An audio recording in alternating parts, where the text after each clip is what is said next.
Kalau jenengan misalkan kok sekarang ini ditimpa masalah, tidak punya uang, melayu ning tanggane apa berdoa dulu?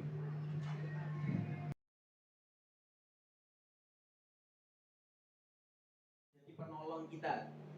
Nah, kita itu seringkali menganggap, ya bukan menganggap, tahu Allah itu hanya satu-satunya zat yang bisa menolong. Benar deh. Sebenarnya orang-orang di sekitar kita pun semua tahu kalau ditanya.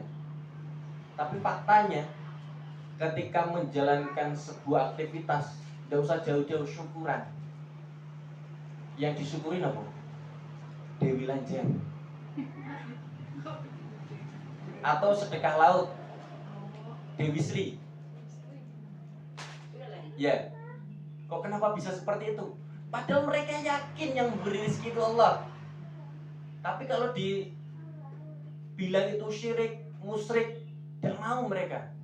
Loh, itu nenek moyang saya, kiai saya, ustadz saya.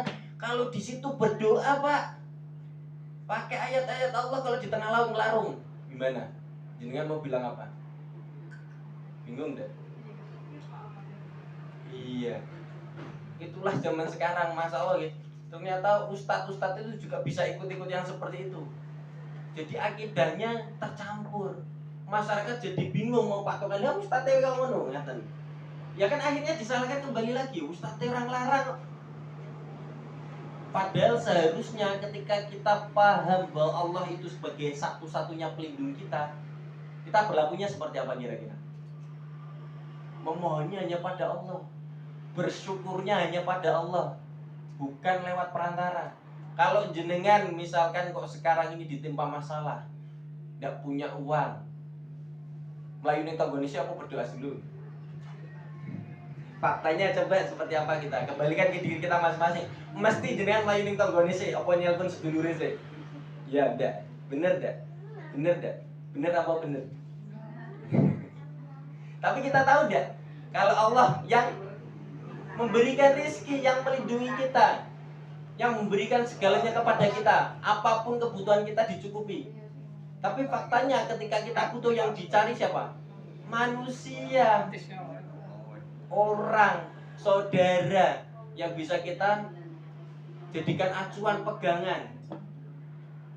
Seperti itu enggak? Kira-kira nyambung betul?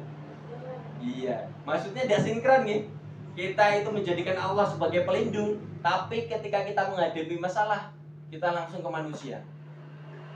Kira-kira nek jenengan diperlakukan saya balik, jenengan itu biasa didatangi seseorang ketika menghadapi musibah.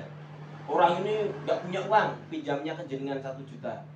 Orang ini butuh pakaian ataupun tempat tinggal, bilang ke jenengan, jenengan kasih rumah atau tempat tinggal. Seperti itu. Tiba-tiba ketika dia sudah terpenuhi semua, kok menjalankan sesuatu yang berkait kesenangan, misalkan ada undangan acara, dia punya acara hajatan ini, pengen makan-makan atau keluarganya ada yang menikah seperti itu, kok jenengan tidak diundang, kira-kira jengkel berat?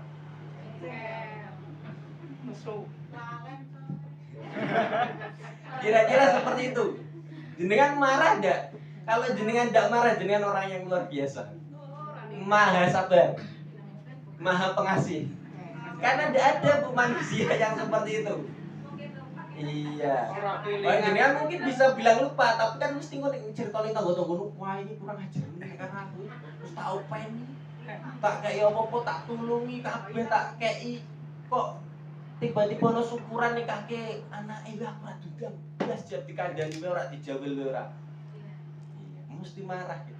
Walaupun mungkin marahnya belum sampai fisik, hanya sekedar omongan.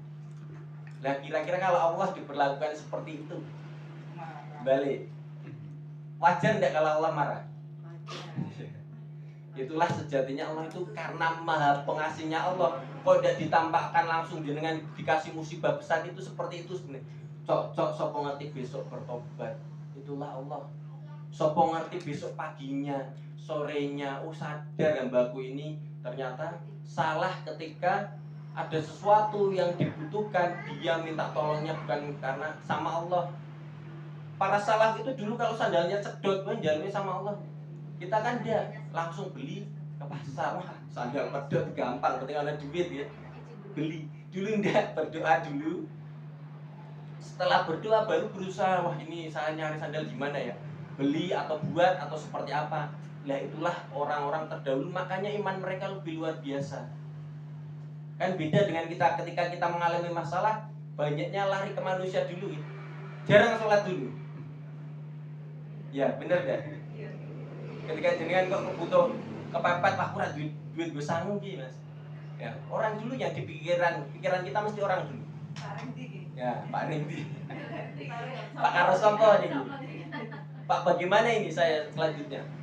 Sebenarnya kalau jenengan mulai dibiasakan minta tolongnya kepada Allah, sholat dulu, sabar dengan kejadian ini, ridho, ikhlas. Ridho itu berat, sabar dulu lah. Minimal sabar, orang Islam itu sabar.